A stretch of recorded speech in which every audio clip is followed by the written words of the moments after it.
Yep, that's good. Okay. 5, 4, 3, 2, 1. Good evening. My name is Terry Alford, and welcome to Our Story. Again, it's always exciting for you to let us into your homes this time of the evening as you unwind and begin preparing for your dinners. We like to always have us in so that you can listen to what's happening on the Michigan Street African American Heritage Corridor, as well as on the east side of Buffalo. Our Story is just one more forum to keep you all informed.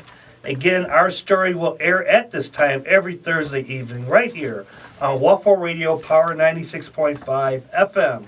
Our Story will feature guests, unknown facts, treasure stories, and themes that provide insight into the historic Heritage Corridor as well as the east side.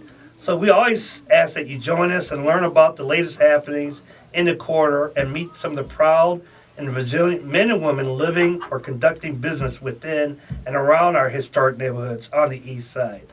So it does be a great pride and joy to introduce our guest tonight, Shelby Thompson, the city of Buffalo's first African-American female fire department lieutenant.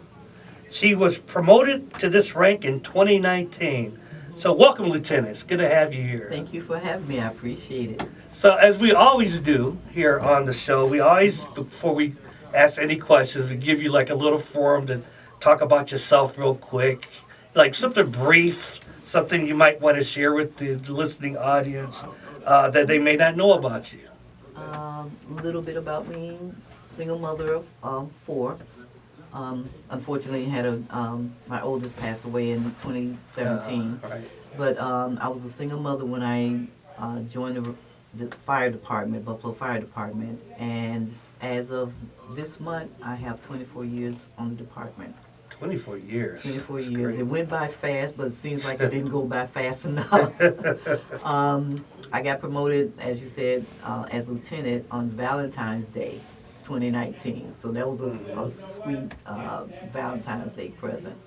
I love doing what I do. It's an excellent career, and anybody can do it. If I can do it, if I can make it through it, anybody can. So all you ladies, single moms, if you think that you can't do that, think again, because you can do it. Yes, here you go. So, you say you've got 24 years in the department, which is amazing. That's an achievement in and of itself. Could you tell us a little bit about your journey in the department? Why did you decide to pursue a career in the fire department? Well, honestly, and when I get asked that question, I tell people it was for the money. Mm-hmm. And I had 4 children at the time, and I was thinking about how I was going to put them through college. I wasn't even thinking about student loans or Pell Grants or anything like that. I strictly needed the money to put them through college, and I did what I had to do. And I remember one particular day, I had to turn in some paperwork downtown. And I stayed in the Walden Bailey area. Didn't have money for a cab, didn't have money for bus fares, so I walked from Walden and Bailey to downtown to drop off my paperwork. And I didn't think about it. I knew I had to turn it in, so I just did it. There you go. So, when you were trained to become a firefighter, could you maybe explain some of the things that you all go through in your training, the requirements that you all have to meet?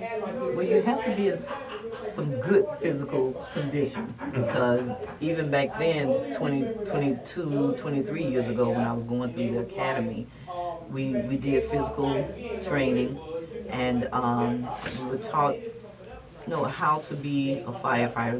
They were planting those seeds of how to be a firefighter, so you can learn more and become good at your craft.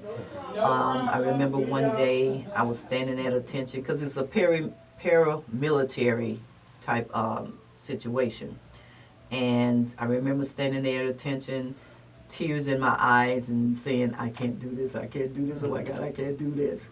But again, persevere, and you can make it. But there is a type of discipline that you need in order to make it through the academy, because we just had a group that graduated, 39 people, I believe it Okay. was.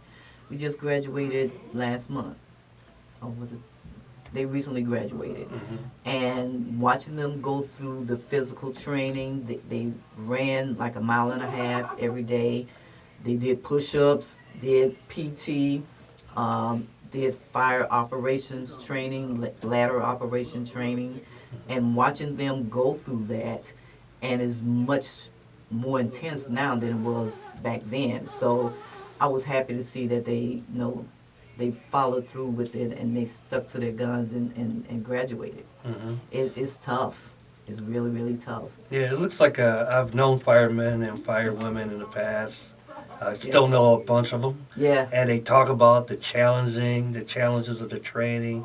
You Yeah. know, certain weight requirement you have to be able to carry up and Mhm. down ladders and Mhm. across hallways and things. Don't seem easy. It's, well, if you're one of those people that work out on a regular basis, it's not that challenging for Hmm. you. But someone who's not in the gym every single day, it'll be a challenge. Hmm. So this is the thing that people need to realize as well. You can get in shape to make it through the academy, but you have to maintain, stay in shape in order to do the job properly, because it's almost like a hurry up and wait. But when you have to go to work, you have to go to work, and you Right. got to be able to carry the equipment that you need to use to put out a fire. And with our full turnout gear, the bunker pants, the jacket, and the self-contained breathing apparatus (SCBA) that we wear, that's a total of 65 to 70 extra pounds Wow. that you carry. Right. And it's like, I know a lot of people wish that they could just drop all that weight in a matter of seconds. This is the way that we drop off the tank, but it's not that simple. We You have to be in shape to keep this job. So we're aware that there's an exam that you have to take in order to qualify. There's a written exam that you have to take. Depending on how high you score, it will depend on when your name is being called. But you also have to take what we call a physical agility test. Yeah. Okay. And you basically kind of do some of the things that we do on the line, like lifting a ladder, carrying a victim. You have to carry a dummy through a little maze. You have to Hmm. pull the hose through a tunnel. You have to go through a tunnel with the SCBA on, crawl through Hmm. that, and it gives you a glimpse of what you will be doing on a regular basis on the job, but also in the academy. Hmm. That's great. So were there any other women at the same time that you were training for careers in the department? When I was going through the academy, WUFO's very own Terry Davis was with me, Okay. and Chrissy Victor was with me. So it was the three of us there, and Terry, because of our how we ranked with the grading system, Terry was the second black female, and I was the third black female on the department. And shout out to Ellen Peoples, who shoulders we stand on. Yes. We black females, we stand on her shoulders because she was the first black female firefighter. When did she come through? Oh if you God, know. probably in 1990 or Mhm. 1995, because I have 24 years, and I think she had a couple of years on, probably 97, 98. She had about 3, 4 years on when I came on. Mhm. Are you comfortable to talk about, some of the challenges as women firefighters that you face? I know this historically has been a man's world with these first responders, Yeah. if it's police departments, fire departments. Um, you talk about paramilitary type of training. hmm Could you maybe share some of those things that you and your fellows, your sister firefighters had to face? And Well, and I think this is just in any male-dominated field. Women have to have the mindset, and I may get some backlash about this statement, but we can't do everything a man can do, Mhm. and a man can't do everything that we can do. Mhm. All we can do is carry our weight Yes. when we go to pull a person out of a fire, or when we fight in a fire with the water hose, because we have a buddy system where it's always two people in two people out. So you're never in a room fighting the fire by yourself. And the challenge I think a lot of women face is proving themselves, Yeah. proving that they can do the job. And it's like you're almost doing it on a regular basis because as a firefighter, you're proving it. And as a lieutenant, as an officer, you have to prove it. So it's like you have to really stick to your guns and have that confidence that you can do it. And if you have a great crew, that's even better. They'll support you 100%. Right. So you mentioned Ellen Peoples Yes. as someone whose shoulders we all stand on, you stand on. Are there any other individuals, men or women in a department that served as inspiration for you? And let me even ask this, just in general, people who just served as inspiration for you, even God, outside of the department. We got a long list here? Yeah, it's a very, very long list because I try to surround myself with positive people. You are one of the people that I enjoy having in my life because you put out a lot of positive energy, and I love the things that you're doing. People at my church, a lot of people at my church. I would say on the job, Amy Kingsley, Captain Amy Kingsley, is a great inspiration to me. Right. Because she won't ask you to do anything that she's not willing to do. There you go. And it's just so many people, women, Sheila Brown. Mm-hmm. I just try to draw that positive energy from people that I'm around. Mm-hmm. And I appreciate you saying that because you exude that. You serve by example within and outside the department for so many people. I know some years ago the Nigerian Women's Association presented you with an award. Yes, that experience. Yes, very it was a much so. wonderful evening that Yeah, I had. awesome. I was blessed to be a part of that. Yes, to yes. see that. I say Martin the Poor's family. Shout out to St. Martin Forest, right? Amen. So, you've served with a number of firefighters. I know as a first responder, and we do appreciate your service and the service of so many of your colleagues in making our community safer.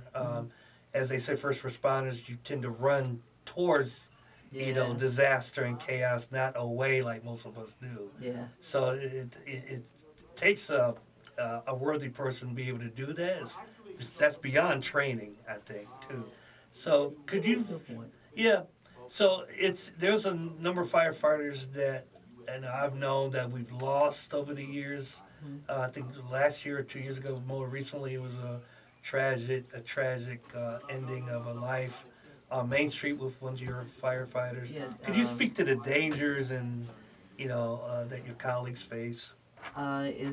Someone once told me that that they were pointing out how dangerous the being a firefighter is, but I look at it as being a parent is dangerous as well, very dangerous as well, and being a student, just being a human being is dangerous sometimes as well. But we face the dangers. We think about it, but we don't focus on it to the point where it gets us scared. Right. And courage, I think, I once read is doing something in spite of the fear. Right. So the fear is there. Don't get me wrong. When we see that big ball of fire, the fear is there. But we know that we're serving the citizens of Buffalo, and if someone is in a building, we have to go in there and save them. And it's the same as a parent. If your child is burning in a burning building, you're gonna want to go save them. So we look at that when we go to save that person. We look at it as a family member that's in there that we got to get them out. Right. And especially when it's one of our own, that's a family because you eat together, you joke around, you train together, so you have that family connection there. And firefighters are excellent cooks. So, but You're never gonna argue with that about the firehouse. yeah, that family atmosphere, it is embedded in you, and you want to do the best that you can. And Jason Arnold, unfortunately, was one of our latest line of duty deaths, and excellent firefighter from what I've heard, because I never really worked with him. Right. But he was a great cook, I heard as well. Right. So he definitely will be missed. He is missed. So you're definitely brothers and sisters, Yeah, in it's a uniform and brother and being sister family yeah, thing going right. on. You get on each other's nerves sometimes, and Just like sometimes family, right? yeah, just like family. Right. It's just like family. But the dangers are definitely there because with us training, it trains us on how to handle that danger. Because fire doesn't come knocking on your door and say, Yes. "Hey, I'm about to start this fire. You guys want to come in and put me out, Right. or come chase me if you want to." So we have to be prepared for the unexpected. Yes, yes. That's a very good answer. So this time of the show, I give a quick plug. March, as you all know, was observed as Women's History Month. So, like the lieutenant here, we invited this entire month strong women, both who are known and unknown in our community, to celebrate the women in our communities and to celebrate their places, their importance, and how we all benefit that they're here. So during the month of April, April is observed as National Health Awareness Month. So my guests in the coming weeks will offer information and guidance on health issues that primarily negatively impact our community and demographic the hardest. Be sure to tune in every Thursday evening at this time to learn more. What you might learn may actually save your life. So back to Lieutenant Shelby Thompson, who's our guest tonight. What drove you to want to seek a promotion to the rank of lieutenant? Well, I saw some changes in the department that I wanted to see. So instead of constantly complaining about it, you can't make a change if you're not at the table where the decisions are being made. There you go. So I knew that I had to get promoted as a lieutenant, hopefully captain soon, in order to implement those changes and do the training, do my research, do my homework, and just put myself in a position where I can say, listen, I think the department would be better off, or the department would benefit from this, that, or the other. So if you don't put yourself in that position to make those changes, you don't have a right to complain. I love that. The great Shirley Chisholm, U.S. Congressman from New York, once said that if you weren't invited to the table, you bring your own chair. Yes. Yes. And you love just that. you place yourself at Yeah, that table. you put and yourself force at the this table. conversation. So I really appreciate you taking that, the initiative to do that, because there's not a lot of African American men or women that seek out these higher promotions. Is that correct? Well, there's more African American, there's more black lieutenants and captains now. Okay. And I have to do a shout out for the second black female lieutenant, Alright. which is Marlena Edwards. She is a beast. Uh-huh.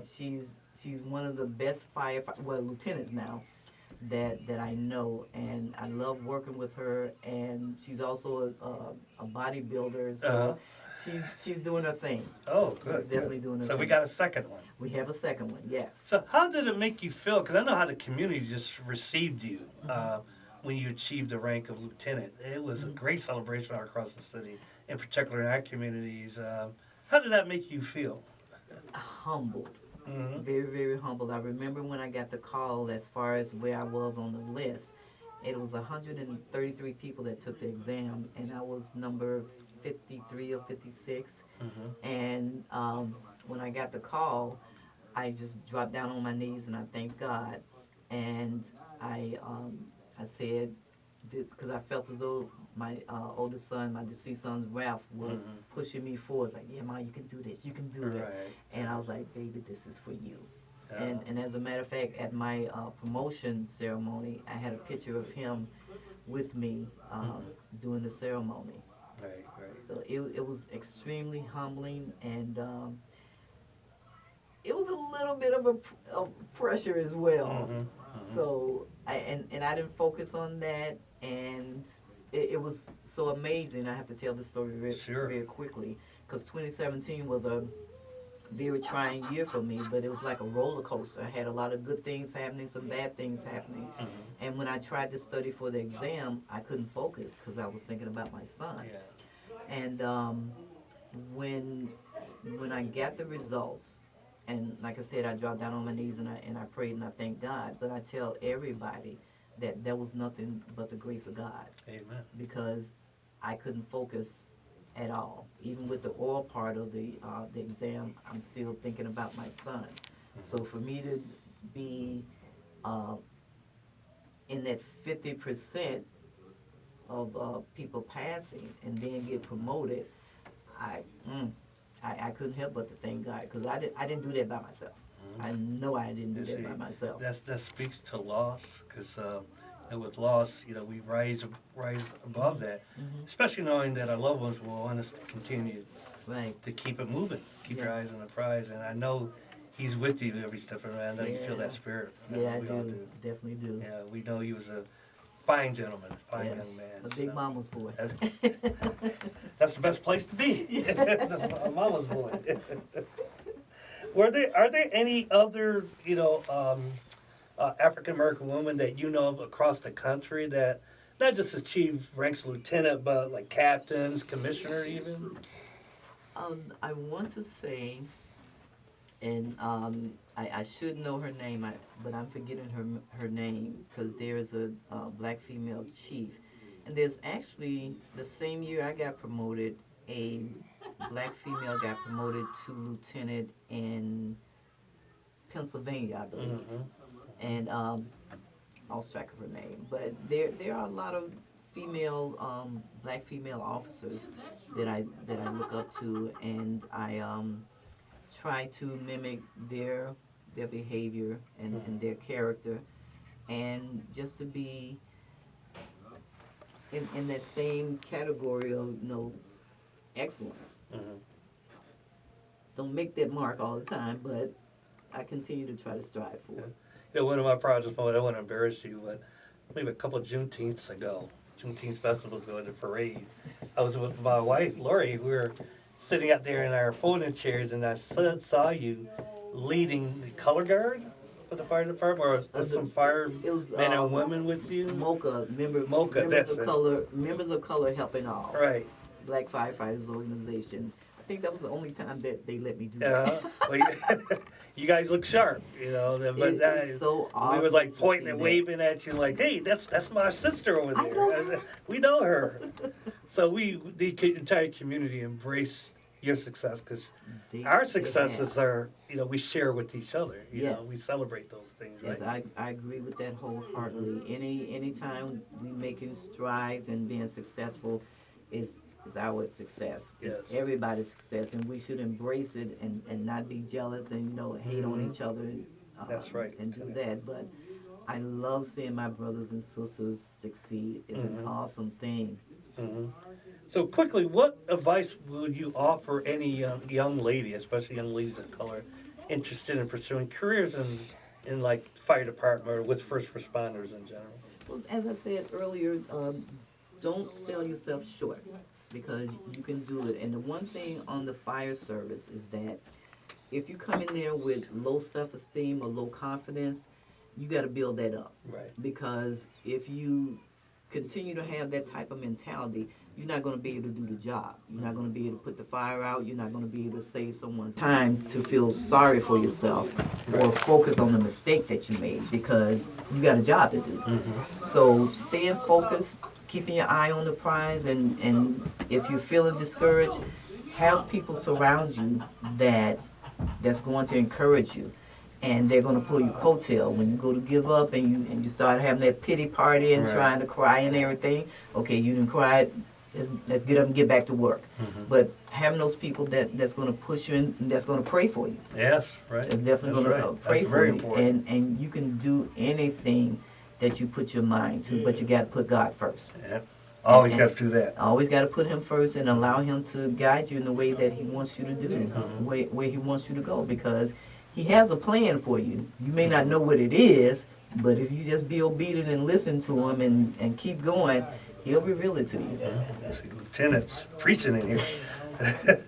So, for a short time that we have left, can you maybe share with the audience some of the other things that you're looking to do, some of the other interests you may have that you want to pursue? I have a few things that I'd like to pursue.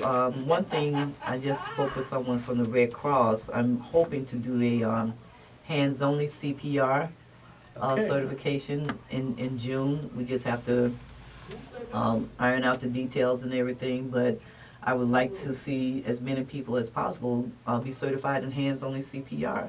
Because what I've learned is that they're pushing the hands-only CPR because once you pump that blood, pushing on that chest, pumping that blood to the organs, that's going to keep you alive long enough so you can get to the hospital. So that's something that I'm passionate about. Have some couple of big ideas that I'm planning, but I don't want to speak on them right now. Right, that's fair enough. And hopefully by June, those will be revealed. Your CPR interest is very important in our communities, Yes. as we recently know with our brother on the Buffalo Bills, Damar Hamlin, Yeah. with his near miss, and that served as inspiration, more than inspiration, because with his surviving, based Yes. on the immediate work on him on the field and saving his life. It's a matter of minutes Yeah. between life and death. But the Yeah. explosion of folks now looking at defibrillators and seeking out CPR training Yes. was inspiring, don't you think? Oh, very much so. Because what he felt may have been, or other people felt may have been something bad, it worked out for the good because that's how God designed it. So Right. he has helped start a revolution, well, not a revolution, but start something where people are getting more interested in CPR and, like you said, using the defibrillator. So anything that happens is always a lesson to be learned, whether it's good or bad. There's always a lesson in it. There's always a reason for everything, right? Yes, That's yes. right. That's right. That's right. But I'm hoping that we can get some, that I'll be able to do some things within the community that I've been dreaming about doing for quite some time now. So, whatever it is you do, we know that it'll be exciting and interesting and definitely benefiting into the community. I'm praying that it will. Yeah. And ladies, do not think that you cannot do this. As I said earlier, doesn't matter if you have children or not. Get somebody that's going to be supportive and be a babysitter for you. If you need some encouragement, make sure you have a sister circle. Surround yourself around people that are going to encourage you, that's going to make sure you accomplish your goals, and you can do it. You can do it. I can't say it enough that you can do it, because I used to be the president of procrastination. So you can do it.